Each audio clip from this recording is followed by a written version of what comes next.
kho chan mi sang walte ziak tu chan te a methiwa pa bung som na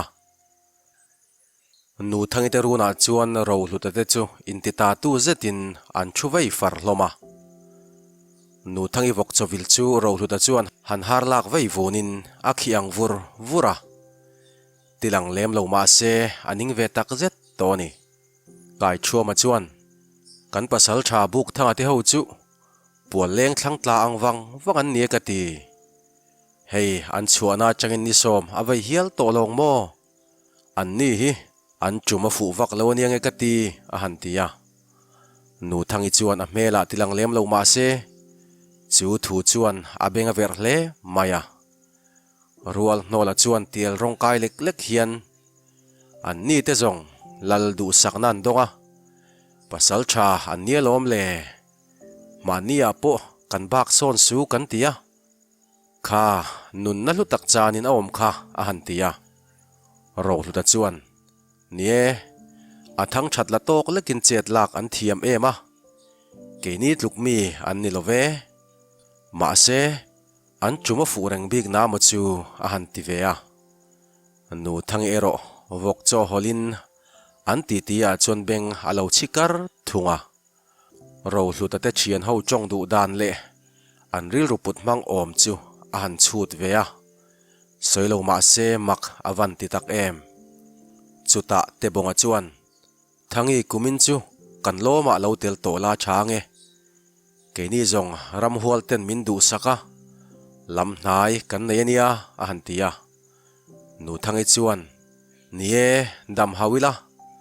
kan lo ma in lo tel jok donia mi patha zong kan khan lo sia lom tlak po kan lo an ti ve siama ro hluta chuan tiel rong kai fe hian ke ni zongin mai thai fa le thir deng fa te uiranu fa te kan tluk le hleinang bonga ke ni kianga bai al ai in thang hian athlang miawa lom lo mel puzet hian a han tia nu thangi chuan run hle ma se chan tlaka angai lova vok chomai chu a han chom san da ya ro hluta chuan it mel fe hian alo thlir vunga don lal fanu thang nawi chuan pasal tha naktu ka moin hodon ti in zan thlaeng hnuaya chuan zak mel putak chuan a han zota buk thanga chuan ani mai lo chuan cham turin min chel si lova a han tinui saka taktakin kan lalte point min ngai tu atonge ni som ral ma kir turin min ti sia a han tia thang nawi chuan ani chumole theini se zong rei tak han chamula kan ti te reng nen a han tia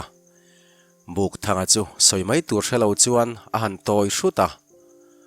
lojin le thuai kan tum don nia a han tingota lal fanu thang nawi chuan za po don lovin buk thanga kut chu han hum chotin I lojin le tak takang tiro a han ti thop sata buk thanga chu han toi hrutin nangma wang tal po in a han ti ve supa thang nawi chuan keipo nangma hakin kalo om rengang ti in chung lama chuan an lut ta don lal that mung chuan a fanu om dan chu alo chi kreng ni in a fanu lo lut mela hlimna a mu chuan a kiai ve saka pasal tha chem hniar ina lusei pasal tha te le don lal fapa that lian te pasal tha vuak za thang te ho zu khon rimam mam chu zuk po ve in an lo fiam chul hloma lal fapa that lian chuan khisung chung hian lusei ho hian nu puite in duat an ti khamo alo ti ve le phei chu buk thanga lai lu tuk mel nui chuan an butlor maya ming thanga chuan lal fapa engkim I lo hriani mo a han tia that lian la chuan in mimal beilaya ta kha ka farnu mitmeng dang lam khi ka hmutoni ma se min biak that hle anga yang a han ti fiam thu zui le zata pasal tha chem hniar chu han kiai sukin khalam kha chu da thatai la kanom zel dan tur hi kan khua pasal tha te khan min don puiteu a han tia buk thanga chuan an pasal tha te chin hi an lo bi le ngei dona chuta chuan in lo in ral rin hle chuangai don ani kul hi thom nget zual ula in tlangwal te po nun chan na sa zoka in zirpui angai do na ni chuti rualin an pasal tha te chin an hriat hian an chet an ti tim ve hlau thei thawani a han tia eng po ni se phim khur patopin in lo phim khur donia ti in zol buk lampan tur chuan anin zui chuak ta hloma atu ka chuan lalngur sai lowaina chuan lo hal hun turte athu phunga soin upa ho an omlat lata upa thang zola chuan buk thanga te chin hi hria ila ro rel po aol dewang a han ti chuara lal chuan voin lam te chuan an lo lang ve to emang chumo ti in vai bel chu a han pak tula upa vom hrenga chuan voin hi ani som na ni to a lalpa i thu cha khan voin hi lo kir turai ti hun khani lom ni ai ngatia achu chen an rial ni ngai te lam an ti thalawe ka ti an ni ho hian ka thei take moti in iti bak te an son an yang lalpa alo ti ve nguta lal chuan voin hi ani som na chu nia voin lama an mel kan mu lo le kan pasal tha te nen beng tharin kan la soile niang chu a han tia khuwa achalna in chap aro thaboka meikong sa natlang hi naktu ka changin kan ko mai do nem ni keini tan chuan ram hi aren om sia mei chua lo dan hi kan zon sham a chul do na ni tlangau pa zanina kawalu paten kalal in lo moi ro se a han ti zuya chonu thlang her zeta chuan buk thanga te po an khokot chua chu thlengin vaibel te zu in an thu fara thla te chuan ro chera tiel tak hian fiam thu hian dokil hon tur nei ve ta lo chu zanin chu kan vadong don ve a han tia ming thanga chuan nu thangi te banglai ke en ngatang alo ti ve a ro chera chuan nang ni pani kha chim om chua hau su o alo ti khura buk thanga chuan thu tak deuh hian naw te u hei khuwa kan lut dona kan la le upa te hoi herte walu pa le tlangwal te hoi herte in chik don nia a han tia kho chung lam chu mel vungin khuwa chu an pen lut zui nga la buk thanga chuan tu ma peng lovin lal in itin zon tlang ang uo a han ti supa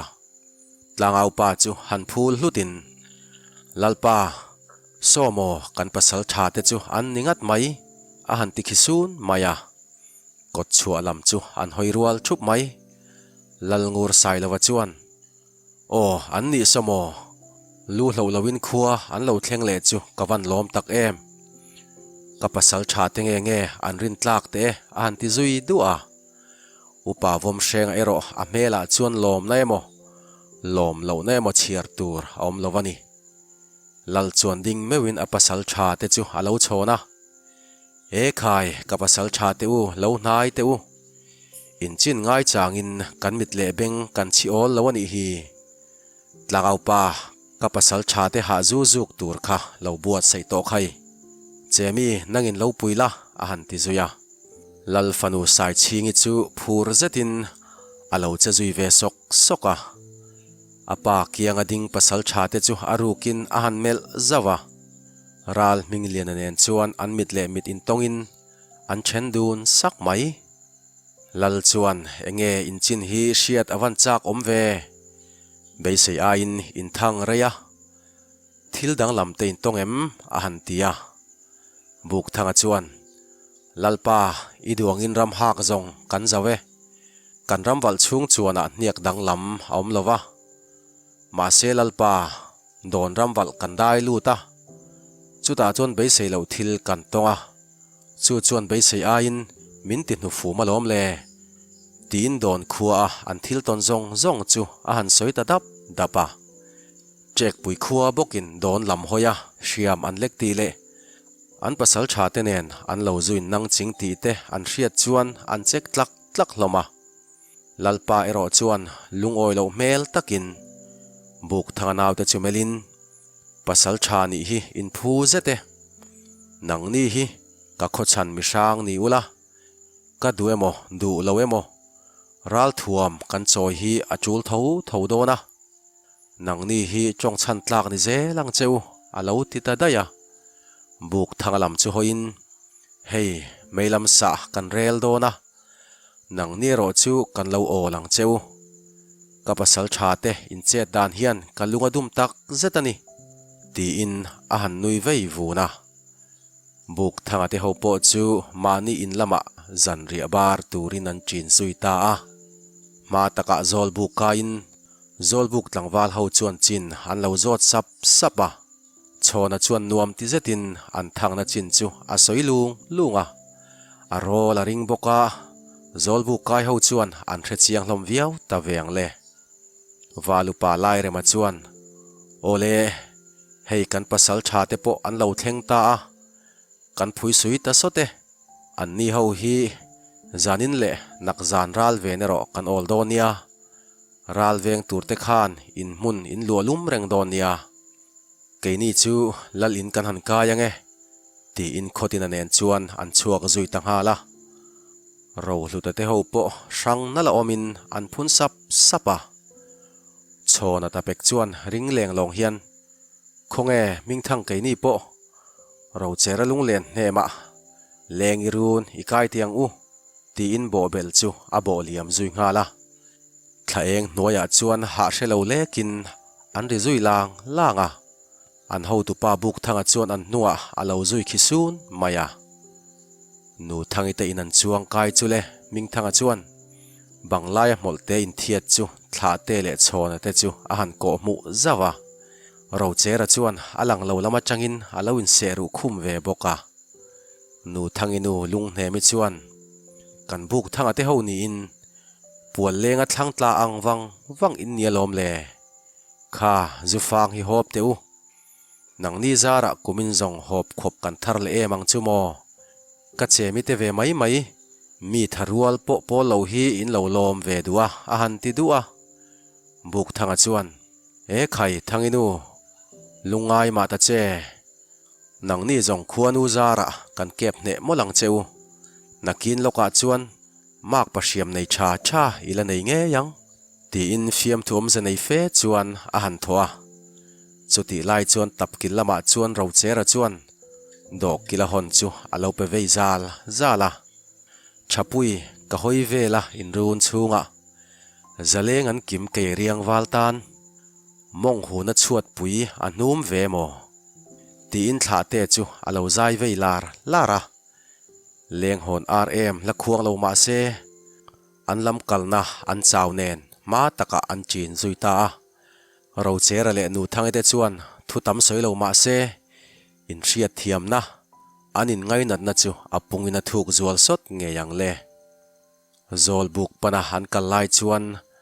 lal thu chuak mai kong sa chu tlang au chuan thler tina alo au kwa lawa tlangwal phok dewin an lo chhon fiam thu ve nen a han chol le lai loka buk thangate zol buk an thlen chuan valupa pahni te po an lo om wang to a tlangwal ho ma deuh te po mut bu bo in an lo ri lai hloma valupa khotina chuan buk thanga chu han bek bor sarin dailen chuan lam chuan an kal rang dun tanala khotina chuan an kal fal khatta mo tia chuan buk thanga hnena chuan thilom zia zong te muka hnena changa hriat zong chu a soita a suak nuna khual kai thu le tun thlenga alo kir lo thu le a khual kai na chin an hriat lo thu chu a han soi zunga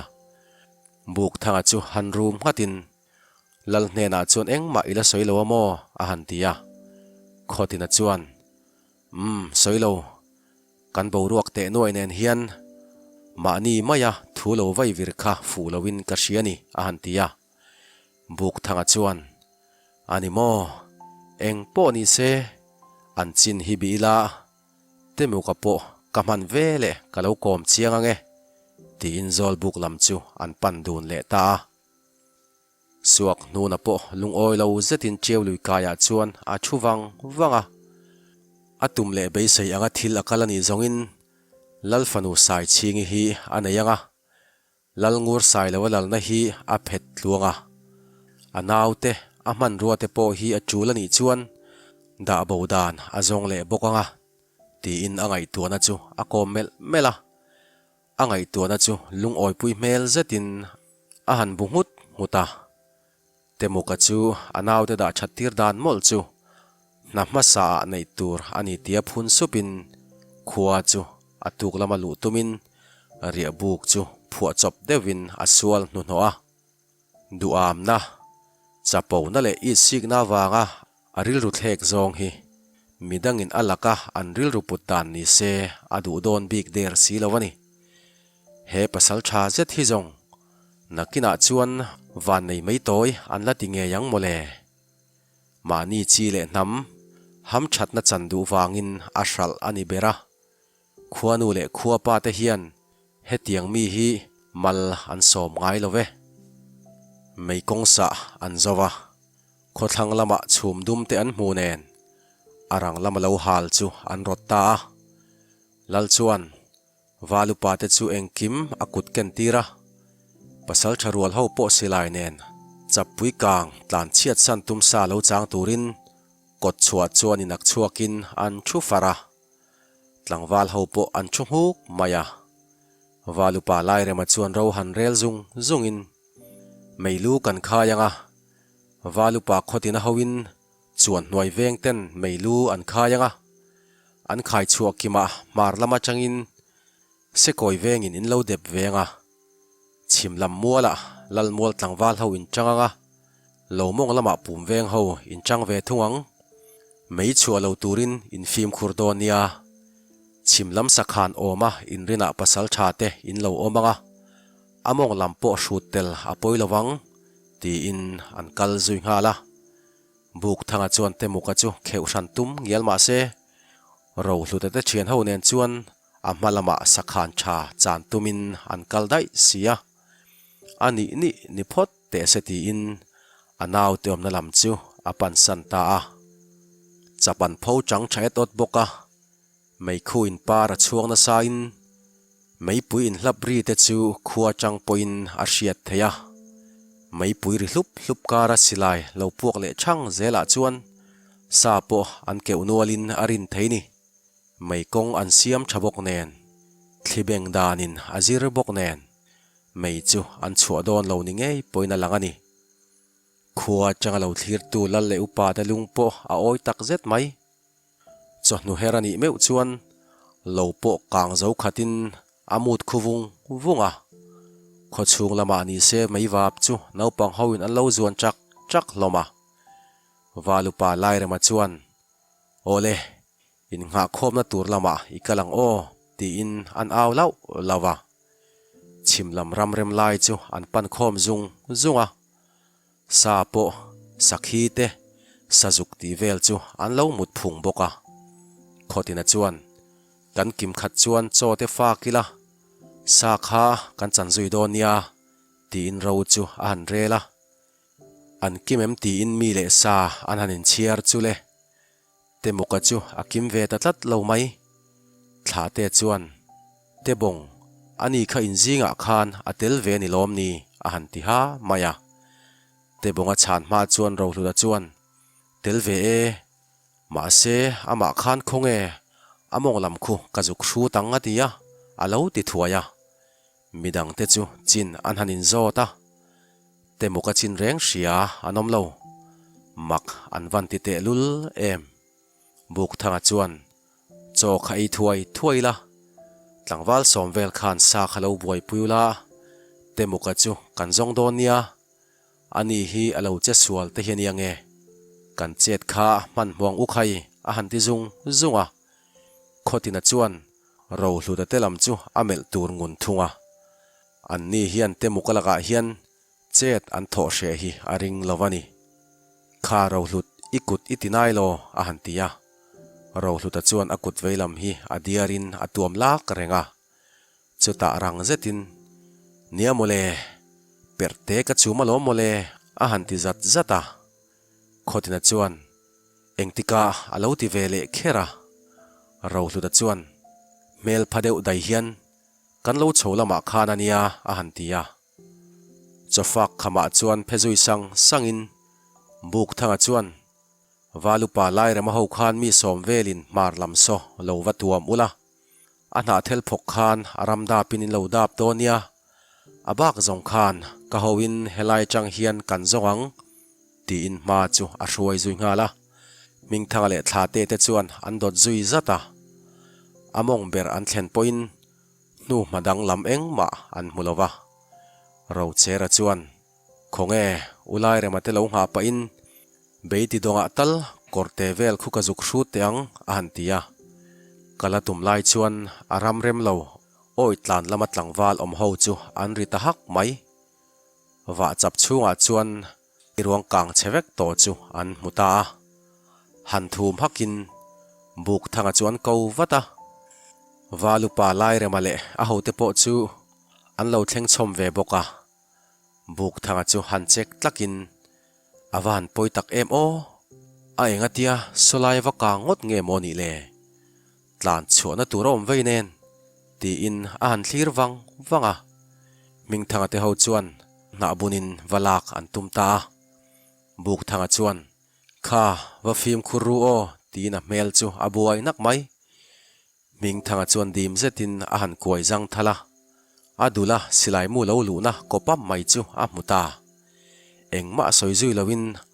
an diar chuan tuamin an lo zon chuak ta khotina chuan za pa nei lem lo hian abok khup zonga a han tluk ngot chu mei konga changin hlam lekani sia makkati zong avan ni em o a han tia ro hlut ani chin hi in hremi alomo in kal ho ngei khani sia a han tingul ngula trong sual hlau tak chung hian ro hluta chuan ka soito kha keini lam chu khilai ram rem china khian kan changa ani kha chuan among lam hi panani a han tia khotina vek chuan chu po ni se inom na chang chuan a la leinem a lo ti hluka lai rema ho hlang siam ten an pe nu chuan kholam an pan puita ming thanga chu buk tha bula chuan eng ema soin a han phun sapa ani na taka chuan te muka hi ro hluta ka lumania pasal tha suak nuna thuang ba ka buk thanga te ho om lo laya valupa khotina nena ral an ven duna chang khan an ni thian ho ngai reng hi a thato lowani hun rem chang an mel renga tun hun hi rem chang ala in te muka khan siam lai chu mai pui al ri hlup kara chuan ro hluta hian akap tamaya asilai le ma chu tunan hmuna chuan a the thlata khani chumi an the thlak na lama chuan ro hluta hi akut kha te muka thing tuai chok na zumin alo chun alo nia an bei sayang chuan kangwa pral vek tura an ngai lain an bei sayang ani lo nen an ngai angam lo hle nge ni ma se ming thanga ten engma an soilo ta ka chuan ngai ngam lo dewin poiti mel takin te muka ruang chu an zon vei chuta buk thanga chuan anaw te chu melin nunglama lo kalula nu madang lam om deuh mu lo tum teu ti in khotina chu apan chho zui nga la ping kul lal chin thang chuan afa uber chin kip thang mitir te pasal tha khu bil le tlangwal te chuan vung in lal chuan ka fa te zong a khuwa lo ko khom sela waw thadet main keipo kalau kalang a han tia a mela chuan a thu hriat chuan eng tiangin nge anghong ti hriat a har tak zetani khu bil te chu nu chuan tlangau pa chumel zukin rang takin kaupa te han ko ro khai a han tia angai tuana chu a buai ve tanak mai kum kho kha chen an vok lal lena tuma anni han khing phak le khing zo anom lo thin kha nia tuna lem don hoin afapa mun kip thang pasal tha te le tlangwal te lu an khaya chu mai ni lovin lu sei hoin an tuang nek zong in niak an chi asatlia po ni lovin an mi te lu hial an khai ol lo ti a hriat chuan a thoka ka heng mi te hi kan me mit wat lo zong in an chia khua te hi anin truk kho manga an hel ani ngat chuan an chan a chele theiti a hretla tani au pa te lo thleng khom hne na chuan thilom dan han soi zungin kumin zong kan hoina lam kan thlak a chul do ne lu sei ho khu kan chimi lenga kan lalram kan so nget ani mai ka pasal tha te kha khwal kai turin loin peiro se a han ti nguta thal va ek char tak takania cheural chaklam tlang phai lam phei chu chhun ni sa chu savol vol takani liking bel ro phele char charte tlang tin mol tin ro main abom kha lu mai te khiang na lo chor no hlep hlep te chu antana hun bishil tu poimo tak ani sia vuak dun lal in sei ruanga chuan lal chin thang chu thu to lurin a ma chona fa te chu chik po tingam loin an chungoi thuapa lal chin thang hi a uapana in a finga a thu hi a fa te hian an hnial ngam lo mai ni lovin a lung ti oi lo hi an hlau tak zetani a mel tluak puk ang hi a ril ruani lova a kong dal thei omang chi chu a laina a thi sen zom puite po a thian fai mai zela tuna lal na le a lu lai mek po hi a unau pa chim thang khua ania a tlangwal te a lu lak tirin a op zui ta khani tatang chuan run lui le cheu luin kara hian du tokin a in wal zui ta nia a chia khua te laka po a rongin mei chia a du hleya mei tam tak nein anin nuwa a hrai hlum zel mai ani chutiang mi ani awangin a fa te po hian an pa ani rualin an chi khai em ani chek puilal mun kip thang phei chu apa ma chuan da po adak chuak ngam lo ani bera heng apa le unaw te tel lawa engkim ti ve tum lain apasal thate chet fu theilo lu tukaleya heti hi ani tasia apa hian alal na hi a phet thlamayang ti chu angai to na lu tu berani chuta apa chuan hul hak hian a engatia unaw ti om lai renga kei ipa po kaladam vea mania siam choya ibek ilo thlek tir ve ngot ni tuna chuan don khua in zanu fa lek point kan lama siam an lek ngama lu sei nap tok ho lain chikhur antaneya kan ramwal chung nge ya per an lo tar hi thildon chiang masalo le ru mana fel nei lawa chet ilo tho ve ngot hong poi thui thei zia hi siam heng kan chia khua te thin lung mu thu hi i chet phetawanga kai tho in aom vai chuan kan na salo hleang a han ti khura ama vek chuan tuna china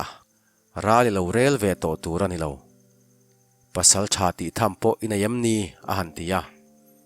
mon kip thang chu akun renga apa ma chuan trik po atingam lovani lal chin thang chuan afa te chu en kwalin tuna chuan lu sei ho khuan min nu thuri zuam tonga an laka khuan beimi kan ni lo ti hi kan lan tir thuai chulani an ni ho khu kan chimi baranga kan chia khuwa kan rin lut vek bokang chu mi nuwa don ho chu he kan fapa tlak tlai lewa kuta hian kan dang a han tia afa u ber chin kip thang lam chu hoin i pasal thate thubil ilo ken tir kha arin tlak emang chumo a han tia chin kip thang chuan rin tlak tura kangai ani kha pasal tha khan kapa i ro puina hi hre chianga nang le imi te poisoi du lo wanga kan lam hoya siam lek du lowani chu mai ni lovin chumi awanga lu seilal point zolbu kai khama shemna pek lai ani a han tia lal chin kip thang chuan ani chuan chomir tha an bu tu chu lai tak hian i hawin chet inzula ang an ni ba ka an chevel khuwa te thlengin in thu hnuai turani chero vol mol lal kil dun thang ani hi lal chin thang falai ani pasal thaten an lo khomanga nikir tharal ma in chin engkim ka hreduang a han ti zuya afa te chu thuoi takin an lo bu ngat hloma far zol lalina chuan lal ngur sai lawa chuan pasal tha suak nuna chu melding tawin ilal hi min waza lo em ve mole enga nge ka thu mulawa khual ikaya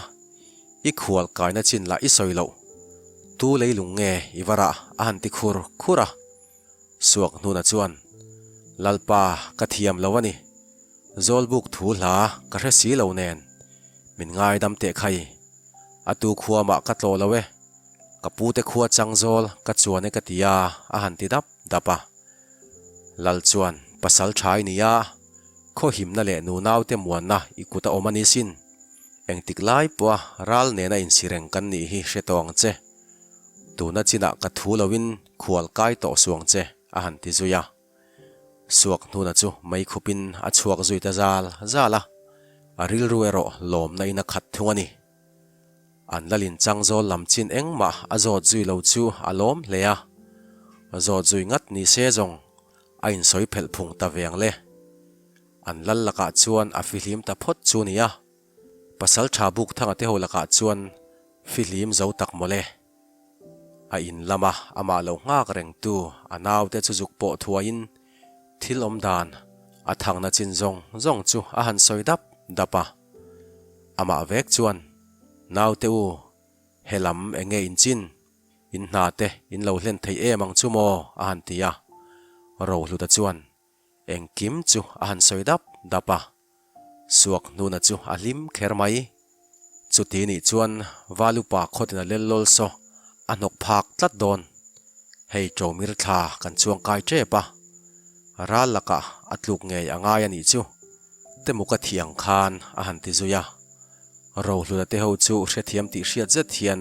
an lo bu ngat hloma lo lam chu lana in mangkho thlam sak le thlai chi thlak nen ral lo hnai thei reng ani nen farzol khuwa chu mong vom ba ang main an chul hloma chawru ho ma ngeya thlai chi in thlak zo man tumin an phe suawani bere chuti ani mek lain ral kuta tluta te peizon tur atam nen valupa te po an lua hai tlang tak zet mai ral ho lain rei an rial an ring to si lawa ro chera pa pum po alun bepin zinga changin achol man lawani bere buk thanga naw te chuan mei thai lung hne mi thlam an sak puya ro chera chu an fiam ol lo nen nu thangila alo lai vei tum sang bok nen chu mini zet chu an nui hnem kher mai thla te chuan kan u buk thanga po don lal fanu nga in arumang chu anin mel tai dan reng kha alo ti ve khawa aom lo ber an ho tu pa thla chu an soi sa zui le a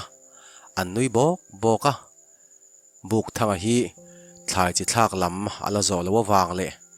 thlam ala zo fel lo wangin atel ve thei lowa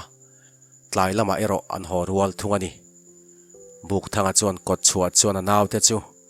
zanin chu zol buk kai ma in kaina lo chuang kai te u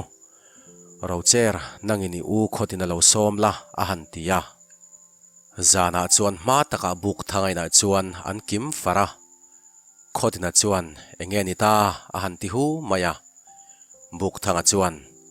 kan chin engkim soitlana achul chuan lalbeng thlen mai po hi asual lovin ka hriani atia te muka kha kang hlum ni lovin ka hlumania aruang kan hmuna chaka khan thisen bua thupna anaw ten an hmu thu le chulai hmun chu ro hluta te omna ni thu a han soya kutaman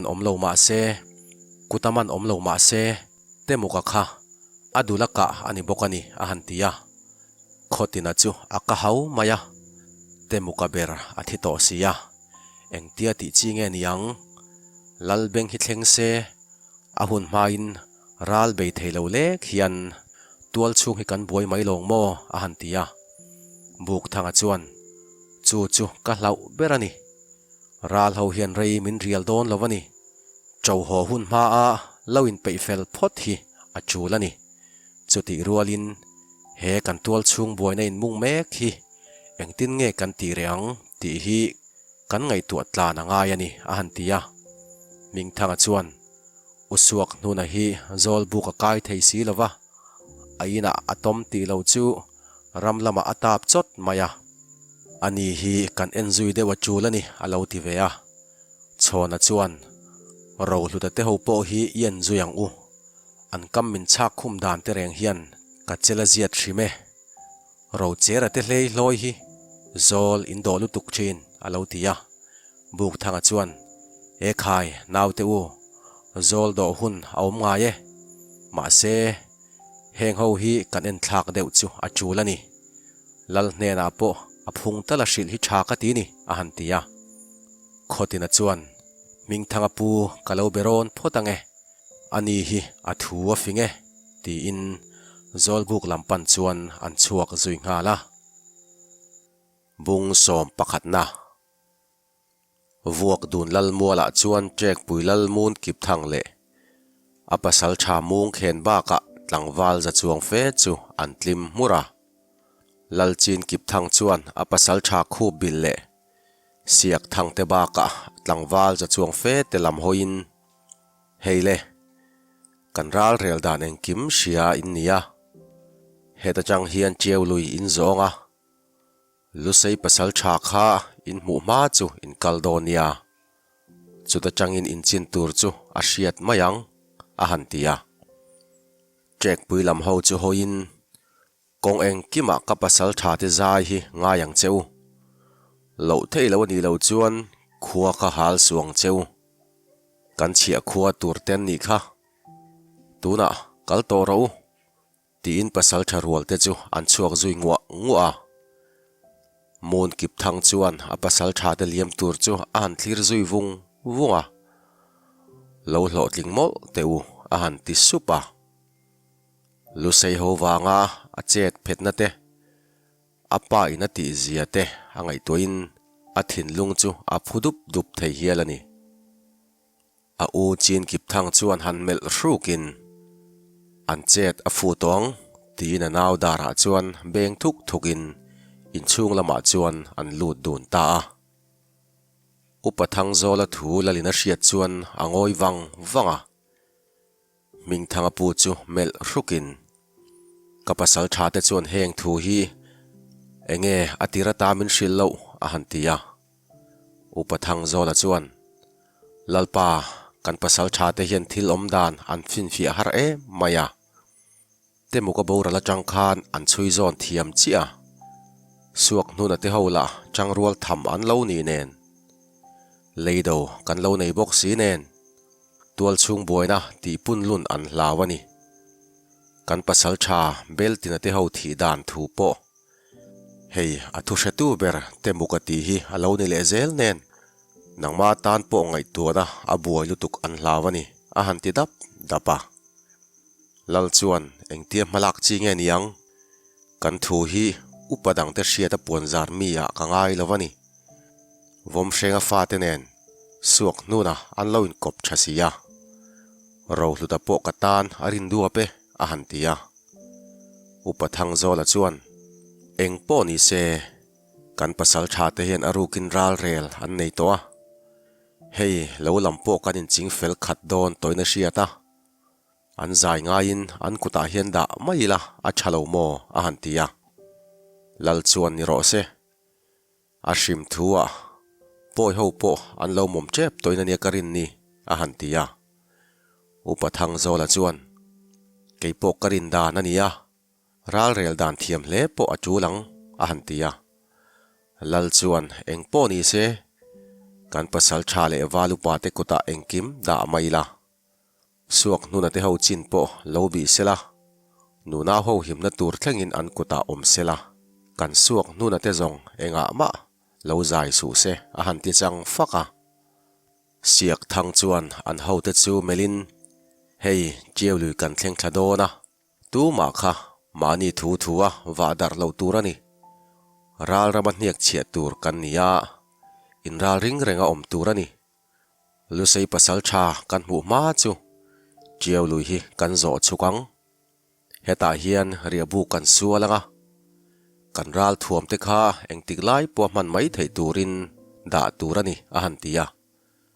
heti lai hian suak nuna po lo lama riak tur ang taka omin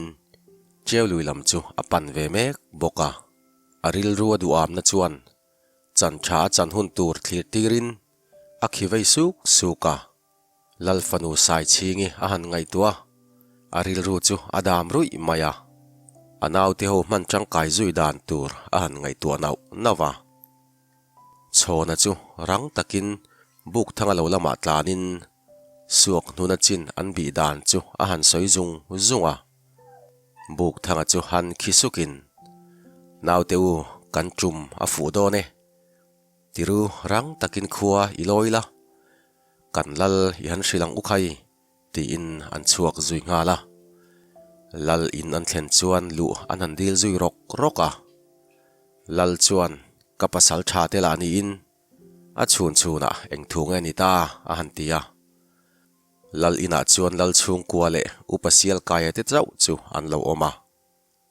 buk thanga chuan thil om dan chu man mo taka han soi zungin lalpa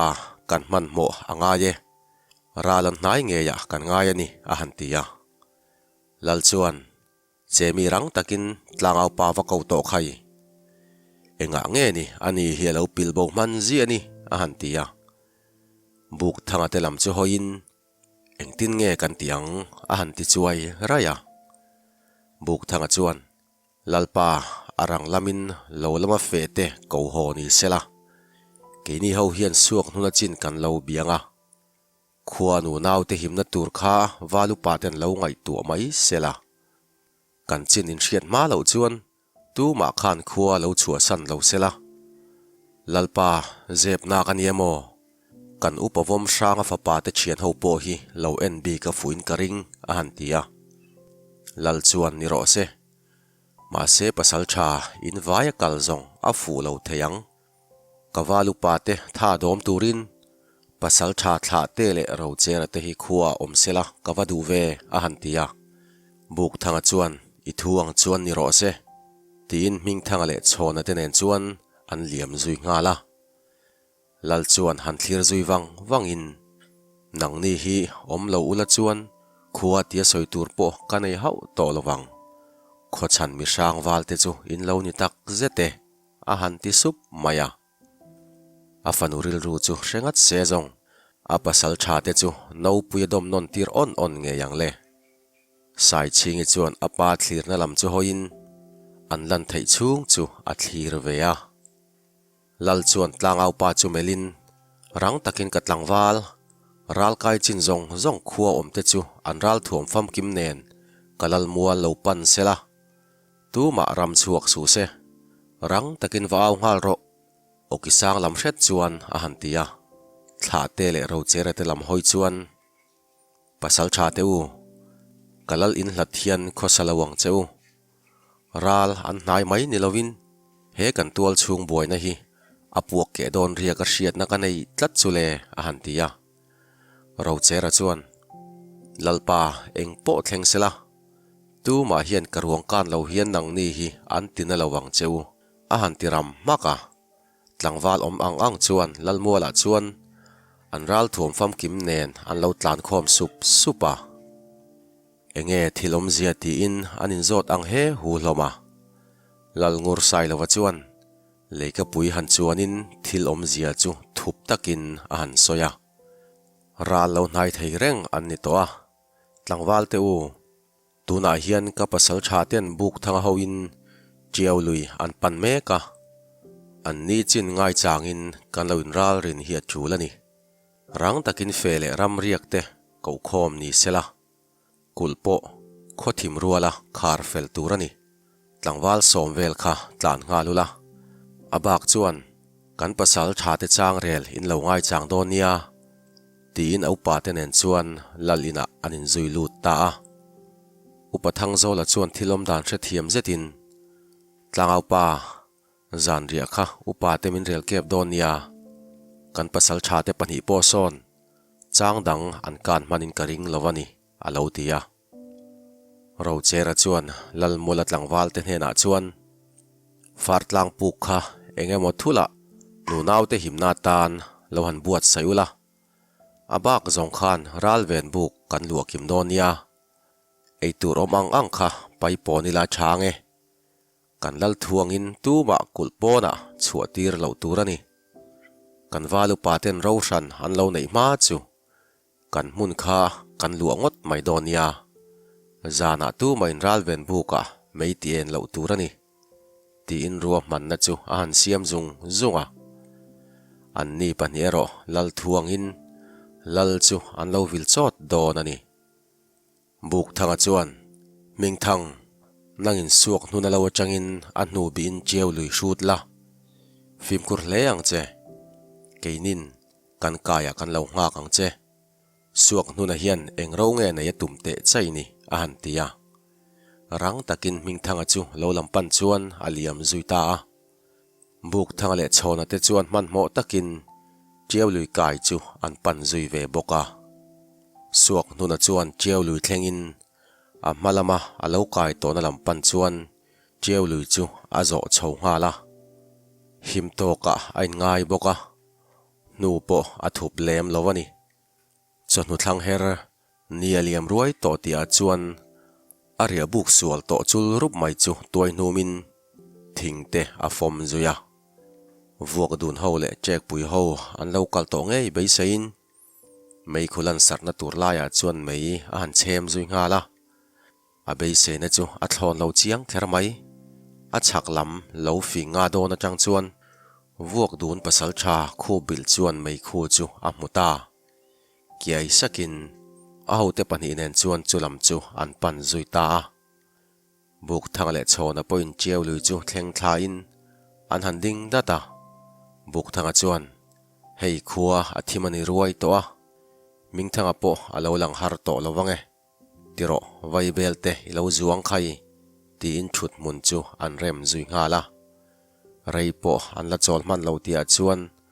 an thlang phai kina chuan ming thanga chu lo lang zui ve nga lin nu chu chui har lo ti hriat zet hian aduk vai pur pura chhona chuan chang lo tum khum ra in ming thanga po ading chat mai chuta buk thanga te pani chuan po thla in chin an han zo zui zung zunga buk thanga chuan hei i lo bi fu zete kati ma se enga tia chek pui lampan lawa chak lama hnia ka chia zel le ti in an hoi vung vunga chhona chuan kan mi ok rol pa hian vuak dun tlang a chuan aninga tang ama samhim purna tur zong hian poisak anei lawani vuak dun ho le chek pui ho hi an chang rol don aningat mai kati eng tin nge niang a han ti bul ngata ming thanga chuan eng tin po niang miang ani tur ang kan ni to a eng zata tampo lo thok se kan ma chhona ngai to ni hi a chu la ni le kho chan mi sang tlukin kan tlu niang chu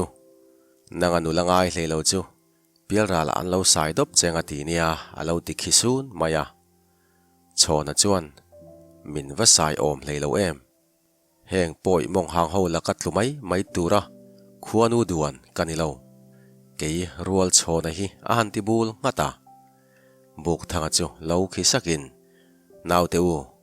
ei tur om ang kha eila kan mi ten om pa hi chui zel tiang u khai hei an nu a thup lem lo boka thleng noya po thui tak a chui theyang tin ro man na chu a han siama far zo lampo an phek boy ani hote thil chin chang hre chiang la tu ma anom bok si lo an lal thu bak thil dang tu main an zo bel ngam bok si lowa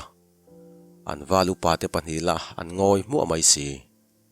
ro hlu te thian ho lei lei chu an beng avira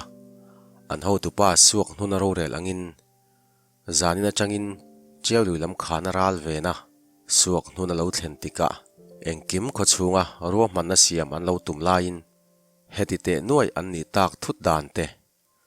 buk thanga te ho bokin chin an bi le dana hian an ro man na chu a sukuk thei ni ti le an mani ngei po chu che sual thei an ni ti la an hrewe kur bok sia ngai nuam lo zet chuan an hoi hruk hruka thla te chuan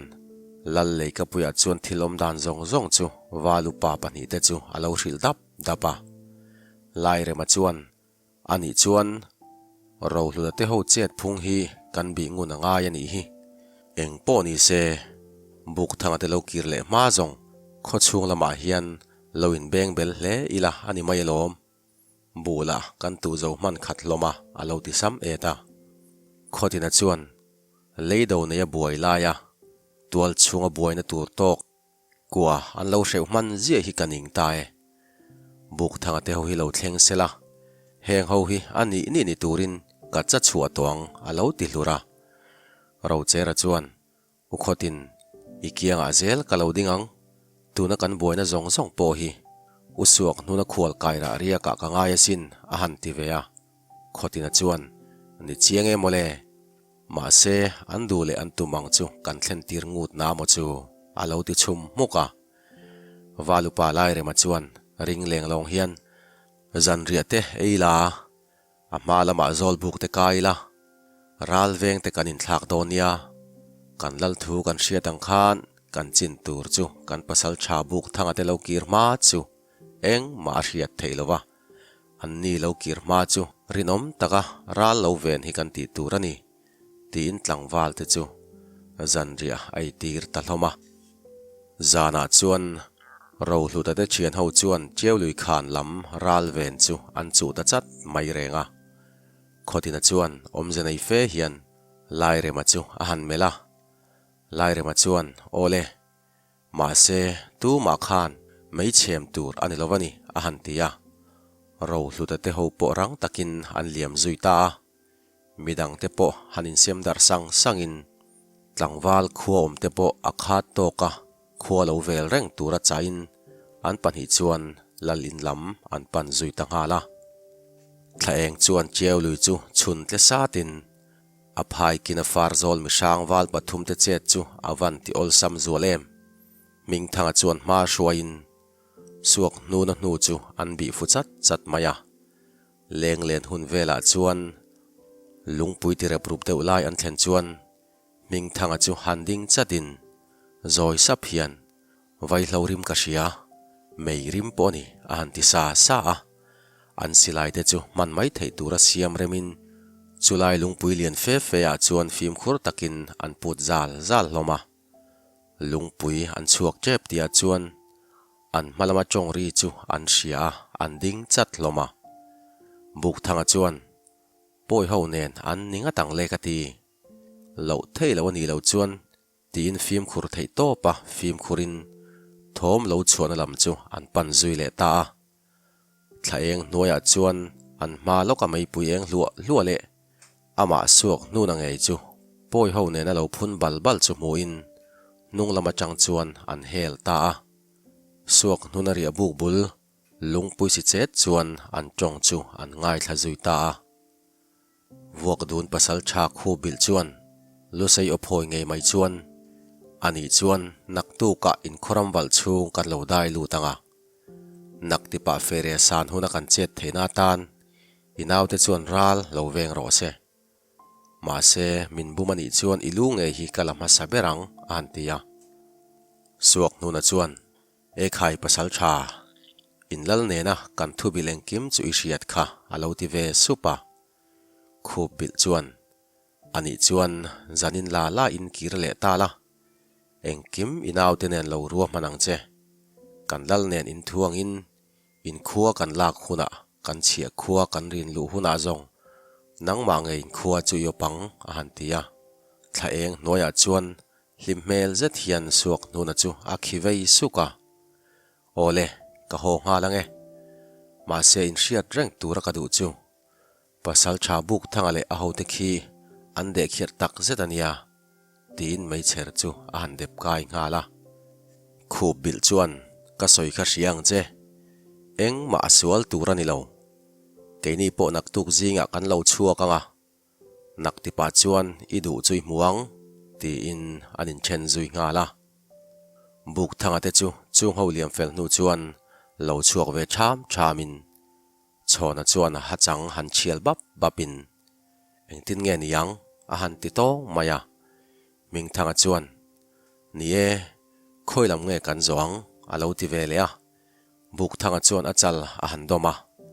eng po ni se suak nu na hi izui phot mai tiang u king rum zial ho khi khon hi chang rual an ni ngei do na keini pathum tan chuan a bei mi an ni love ni khat kan la neya kanin chingfel man nge tura ngai la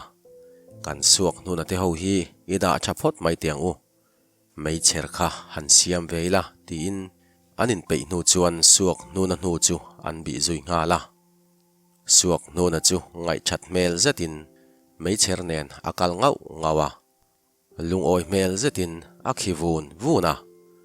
anung lama pasal cha buk thangaten an lo zui ti reng a resi lovani chona chuan ubuk thang enge kan nga reng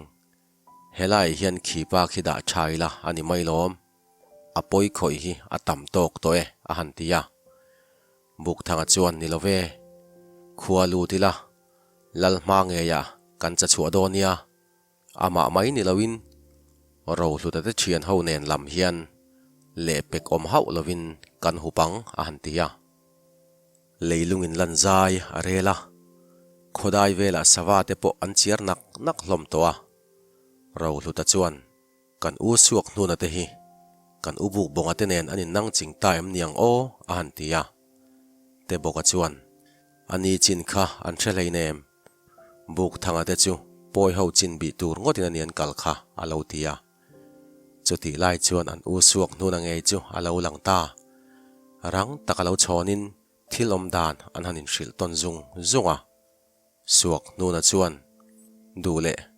buk chemi te chuan lo zuk biang miang an lo chemi baranga ti nia kan ta nen kim a ol samani mailom tin khuwa chu an pen lut ho ta buk thanga te po jing fi ma chuan khuwa lo lutin aruk thayang berin lal in lam chu an pan tanghala lal ina chuan thla te le ro chera te chu lo amin an be sei aya ma a buk thanga te lo kir le chu mak an ti mel kher mai buk thanga chuan thilom zia kan soidon nia naw te u kan lal chung kwa hi an tho tuem a hantia lalin chung lama chang chuan lal chuan e heu ka pasal tha te on ria ka kan thriat chule lo lut chom te u khai a hantia buk thanga le anaw te ho lo lut zui ngalin lal chuan in lo vakir le ma ve mo in zuk bi fu meu na nge a hantia buk thanga chuan lalpa kan bi fu meu mai e arang lama ro rel kan ngai do na khotina te hi lo tel ve thei se ka du mange a hantia ro chera chuan ka zuk ko do nem ni tin lal chu a han mel zaka lal chuan niang miang chemi nangin tlangau pa zuk ko to tin vai bel chu a han pak tuala karlawa walu pa pani tele tlangau pa te chu lo thlengin lal chuan khaile ka pasal tha teu in chin chu han soi thuai teu kan beng in vati vir vemo a hantia buk thanga chuan thil engkim mai chu a han soi ta veka voina an khodai lama an lo chek don ti te nen lam an soya lal chu han chek tlakin engtin nge niang ka pasal tha teu kan ma bak chu avadu om lo vemo a hantia khotina chuan buk thanga te chu mel pa in ruam man na in nei sa vek lom ni a hantia lal chuan nie buk thang kan man mo ngai hi a hantia buk thanga chuan ani chuan lalpa voin lama zong ral an lo nai don lova tuk chuan ei khama itlangwal te zong ilal muala ko khom la nang lei khuwa phat san tu te hi kan ching fel mai don lom ni a hantia lal chuan niang miang heng ho laka hian za ngai na lan tir po achul love a hanti bul maka buk thanga chuan ani chuan lalpa tlangau pa hi yaw tir mai don em ni a hantia lal chuan tlangau pa wa au to khai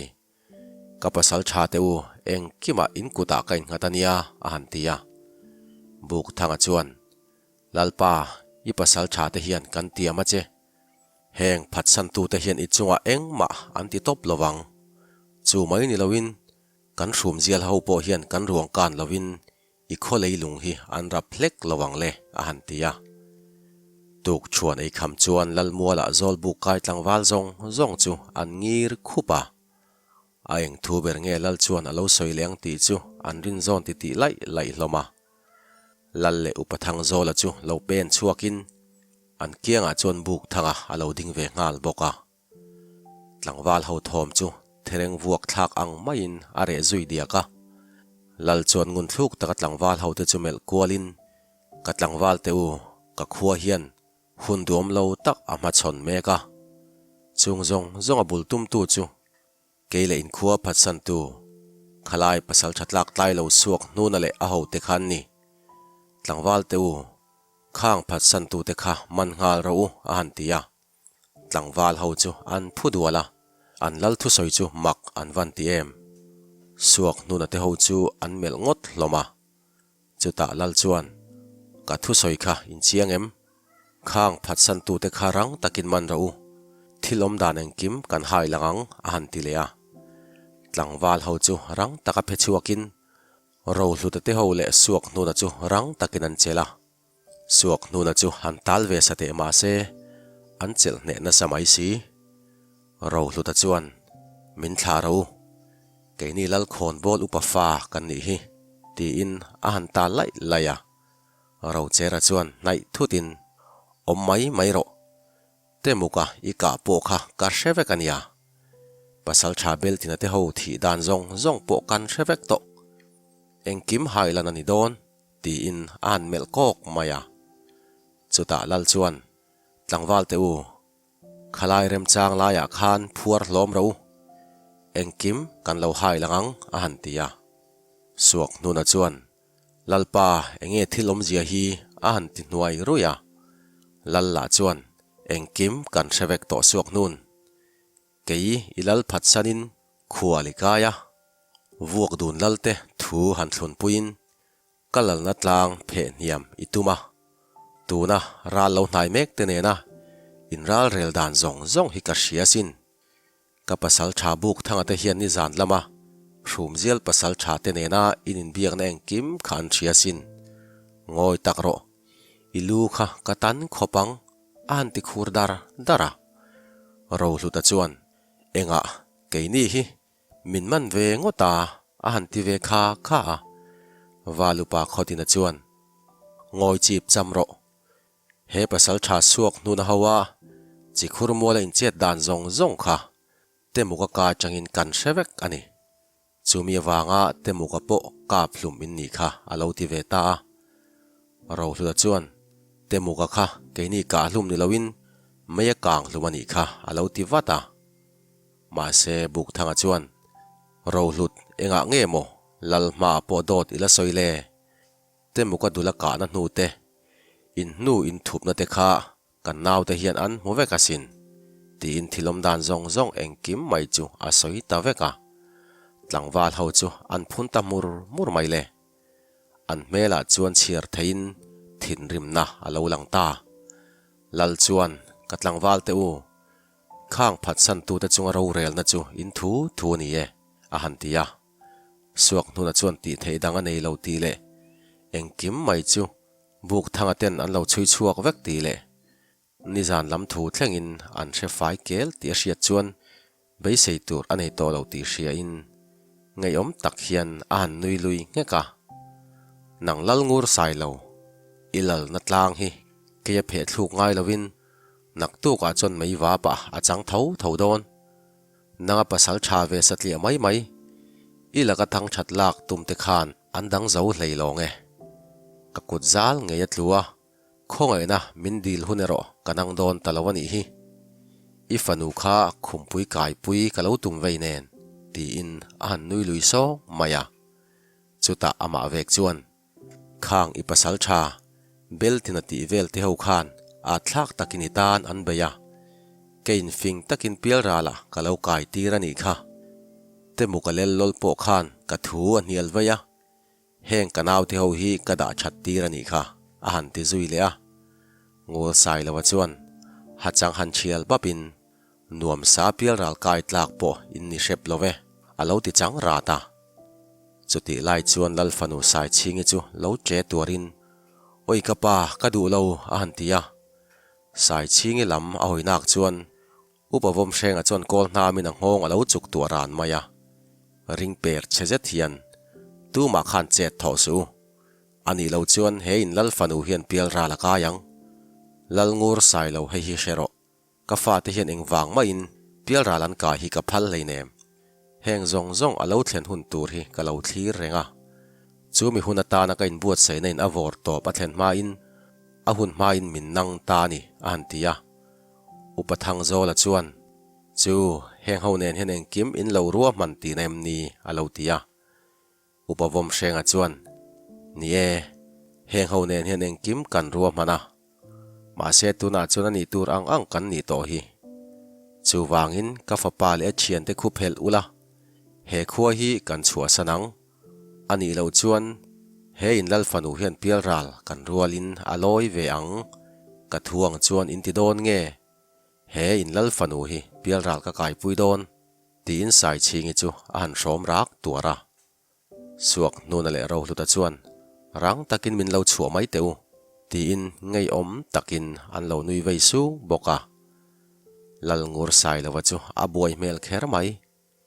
buk thanga le valu pa lai rema chu han mel ngotin an ni la chuan ti thei an nei bik si lawa o han thian hrukin phatsan tuten om tak ini du sakna tin reng in ka vul chea tiang hian mo min thung rul don a han ti kul rut maya upavom hrenga chuan niang chu kan chen na khovel hi a thei fa te din chan na hmun ani hi ka thuang chuan iti don nge i fanu ngong hi ka zai don nang ne na thu kho chang soi turin hun ka nei lovania alo ti chum muka atan du thlan tur tang om to hek lo le chhona te lam chu melin phel mai teu ma se nang ni phatsan tu ten om teu lo shero khoi muna po omula in lu hian kan sa lam amoi ma chu ka pasal tha te hian in hniak chat chat an lo rapang a han tia suak nuna chuan lungai su naktuk maya hian i khuwa hi mei wa pa kan lo chantir nge yang a lo ti muka khotina chuan tlangwal te chu suak nuna te phel tur chuan a han tia chuti lai chuan ming thanga le ro chera te chuan lal kai chen chu an lo hnai chho hret hreta suak nuna te ho chu an zimar ar arin ngei om takin an han nui so maya chuta upavom hrenga thuang chuan khotina chuan an kol hnam chu leya an the thlak saka suak nuna chuan lalpa lam hoin atu chunge chan tha anga naktuk lo ni se tu chuan nge itlang hi luang kan hriang chu heng itlangwal ho hian angam fa chuan kan nu lo bi ro se an tilang langa chuti lai chuan buk thanga chuan ming thanga le ro chera te om dana mu chuan noilama om anaw te le khotina te chu om zenei fe hian amit maya upavom hrenga chuan tuna chuan in lal fanu hi kan himnan ati man chia tia chuan a hnung lam sir dewa chang chuan ro chera chu lo phezokin a kol hnam fong lam chuan upavom hrenga tukhuma chuan dum deleng chuai mai chuan a han chua chu mi rual deuh thoa ming thanga lo dok chuak chuan lal fanu adom na kut chu na taka phi in a han her sak ngeng maya buk thanga chu lo dok ve zokin lal fanu chu alo phi leng dor maya upavom hrenga chu che theilo lek chuan a then chat chata ro chera chuan kalal phatsanin lal fanu laka hriam ilek khumman i mudon ani kan lal thu thu ni e a han tia lal chuan nun tlakin kha pa kha anung lo alo ti maka ro chera kol hnam chu phezui zotin vom hrenga lu chu kai chen lama chuan alir sang zuinal maya ro hluta chu lo che tuarin ro chera te lampan atum chu ama chuan thla te chu alo ding ko ve ta tau mai le buk thanga chuan lalpa ilalina son lut rang ro khai ti in suak nuna ma chuan azuk ding chata valupa lai rema chuan lal chung kwa le upa te chu lo veng zuin ro hluta te thian ho te bonga kai chua ma le rol no la te ho chu chhona le valupa khotina chuan kol nam le ko vu chung hian an lo din chil ran boka buk thanga chuan tlangwal te u in ral thuam khan heng phat san tu te lam hi hoi ro se fin rol chuat lan chuat tum anom chuan in lo kap thal top don nia a han tia bung som pani na ro hluta chuan thinrim okhur dar dar hian thla te chu melin kiang ro ka chon hian a he mang che ka mu lai nge ya ka pa lutan ngam hi eng mi hring nge mo ni chai le an ti khu khu a thla te la chuan poisa lo mel za thian ipa lu changa ni lo i lu ngei po hi kan khai do na sin thang that le chan tha chan du luata ma ni lal le ma ni mi te in phat san man in tel don a han tia ro chera chuan thla te lam chu hoin a pen thla zui nga la thian pa khoi mo kiang te aduang ngei chuan kalama chuan a chon chu han lek te se apa upatlak tlai lo hnung chu zui ro se atita cheu mai ro hluta chuan nang re thei bak ber pa thi son ro tina kol nam chu avai dok zoka ro chera chu abo ta phut mai ro chera chu lo tol zewin a kol nam chuan nal zeta ro hluta kol nam lo dang tlewin a han hol let zawa ro hluta om chu a lo thi chuak zui sera chuta han ru mutin a kol ngam chuan ro chera chu sa fu ngei tumin zuang zokin a han chuk sa le ngeng maya ma se kho chan mi sang ni tura buk thanga cher siam ro chera te zong chuti maya tlumai chi ni lovani veilama lo kat zewin ro hluta le lo thlen rual chuan a kol nam chuan rang lutuka lo holin anor veta chu zet zong avan pui te reng em ro hluta chu atol hian atol hon maya ro chera chuan thok lak na hun po siam lo lek chuan chunglam le noi lama chuan a hol ton zoka ro hluta chu a hoi thi sung to mai ro chera chu handing datin ro hluta chaw tho loi chu melin tuna chuan i chapo okrol man chu i mumalang a kol nam chuan sa tum ang taka omin a thu niam thuta ro hluta indan tum lo phar hu mai chu adula chuan a thai sak ta rok maya chuta han virlet zokin timna nei ei lo chuan ro hluta bungui chu alu a chok sak zui ta suak nuna chuan ha chang han thial bapin a khanglang hlom chuan enga kan lam hoin siam ka choye tein ti le kalu hi chon tuala sin khonge kan chandar vek teng cheu ti in ain rho sakuk kuk maya buk thanga chuan atua po lo ni in a enga po chulo ni la tuna chuan pial rali kai don ti hi shephot maite pasal tha ini ve na der awang hian zaom taka pial rali kai du ni chuan min ma chon ta che alo ti chang faka suak nuna chuan wai nang pasal tha tuai tir hian eng tika changin nge thu min lo pek ve nga ma a han tia buk thanga chuan ol sam zet hian ele kan lal i phat san tika chang khan mole ma ni lal phat sana ma ni pasal tha puite era em tu thin lung dik pu thei mi lo nang hian za i phu lo ani ti na kol nam nen chuan a han nai sala suak nuna chuan ti ngai na dang a om lo ti le a hun top a nai ta tak zet ta ti hriat chuan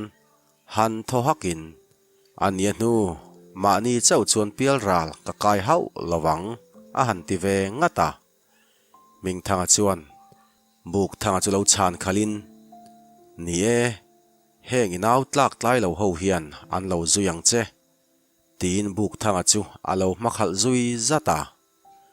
suak nuna chuan wai nang hi i chet fu zar zawa pasal tha ve mai hian chon min lek khum ngamang mo tin zuam zet chuan a kol nam nen chuan tran alo kho ve nga la buk thanga chuan suak nun ka kho chan mi sang ma iding ngamani ngai chuan lal ma za ngai na ka dil puyang che tin ming thanga chu arin tok mel kher mai suak nuna chu phezokin a kol nam chu a han vai kul popa ming thanga chu lo kun hiam man lo na se zong pial ral akai nge yang le akun hiam na chung poin atuk sam zial chu aphel thot maya lal sum huna om lal nu chu a tre tuar mai lal chuan mit zim sutin alo thlir ve boka suak nunan a bole ma chuan ming thanga chuan a kol nam chu rang lutuka vai dok ve ngalin suak nuna po alo tol ip kok maya upathang zola chuan ming thang katupa ininga ye zam leksu ti in akut chuan apuan ven mor chu alo zut pheve lak laka suak nuna chu tol zui dorin ming thanga thapek na lutuk chu a chel lo lam lek lek zokani hollet ve na rem chang la chu a muder mai si lo loin dang ve sate ma se ming thanga chu chuana a phasi lova a hoi thi seu to mai ani chuta ming thanga chu a kol nam potle rual chuan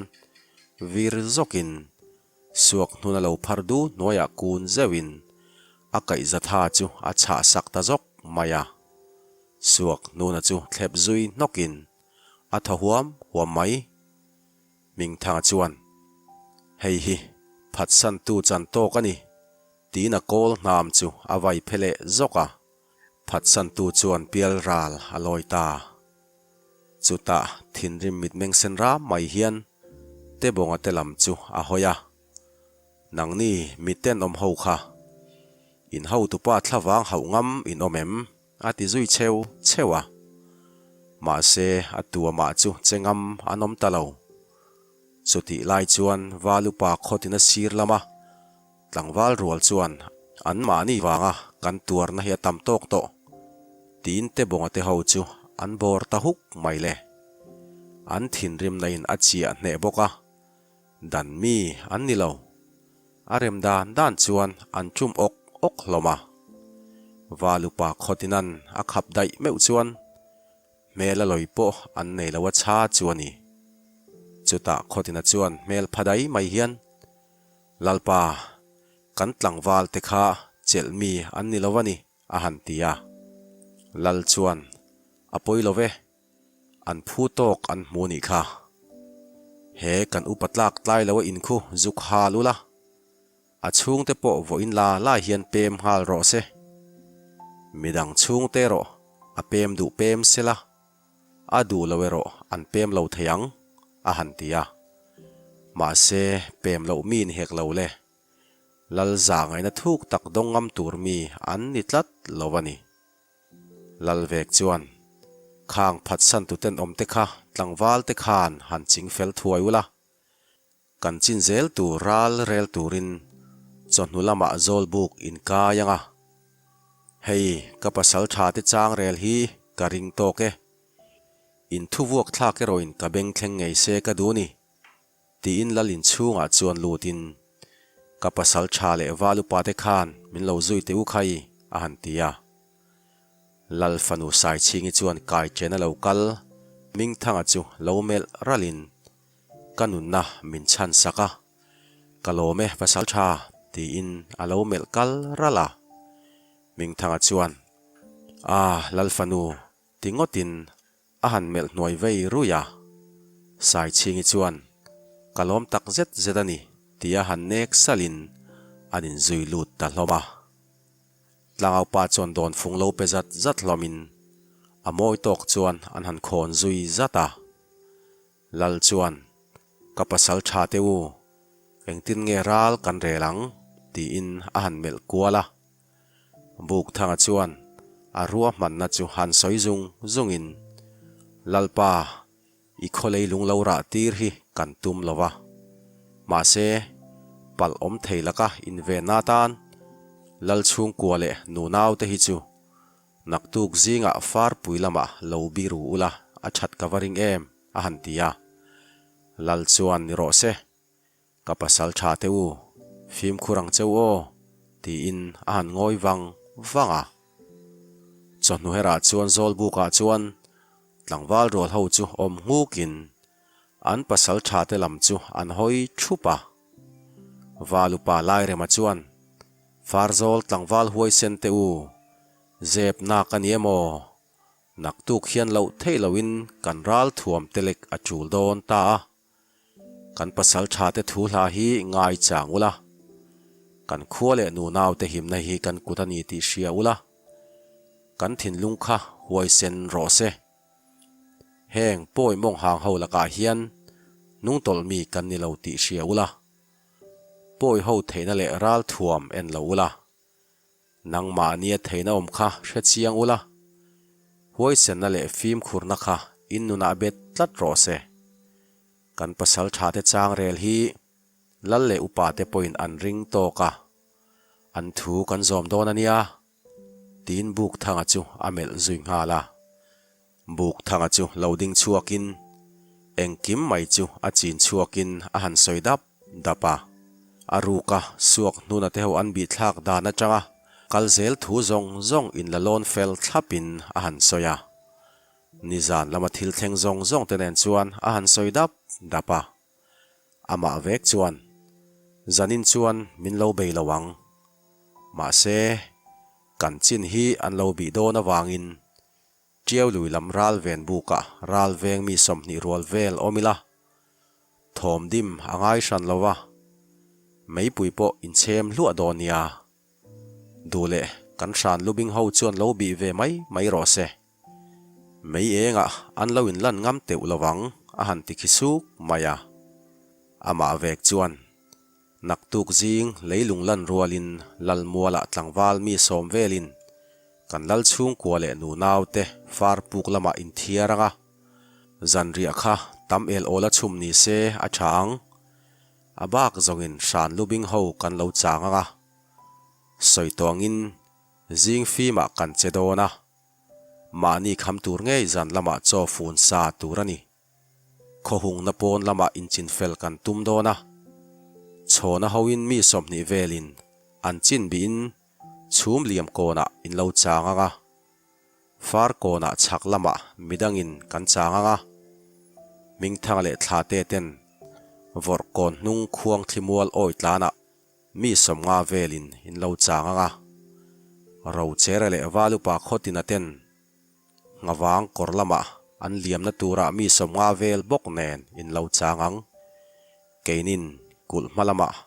ka hawin chan mun kan lo siam thung don ani kasilai arik ma chuan tu ma khan thal in thla turani lova kan mel ma ten vorkon an lo lu kim ma lo chuan thal thla lo turani chhona te hawin an hnung zela in lo zuyanga min pom chil ngei an tum dona chumi ma chuan tam thayang ber ka thluk kan tum donia kan chan vo tur kan hriamo zanin zong keile kanaw te hi min the thiam mai aniang chu mut lowatlak zong tha a tho mo sia a hantia khotina chuan the thiam tuke ka hawin ral kan lo venga nge a lo ti thuaya walupa lai rema chuan tlangwal te khan kan kam kan sum tlang don nia o tin zol buk bo bel chu an bo liam zui nga la atuka chuan far zol khuwa chuan indo na ro pui tak chu a ma chon ngei do ne zan lam chu khodur tur in chamin khuwa atidul rui maya van po chhum pante kara alang po khu maya chau ho hun ani chau to nen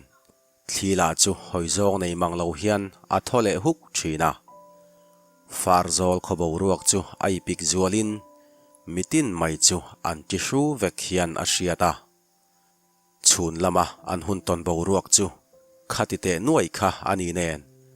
khuwa chu re hian a re tak zetani walupa khotina hawaral veng turte bak chu tlangwal ho po zol buk chhuat puita chunga mutbu bo in an bok far hloma an tha a tholo tlang te po aniange khotina te ho po mai pui chep hluin an om fara buk thanga soi ang nge in boruak dang lam an tong lova heti lai hian shum zial ho po an ram chin hriat lo leya chhum liam kon lo chuang chuak si lowin a chuan hnoinak pek rem cheu lowa chuan ria buk sualin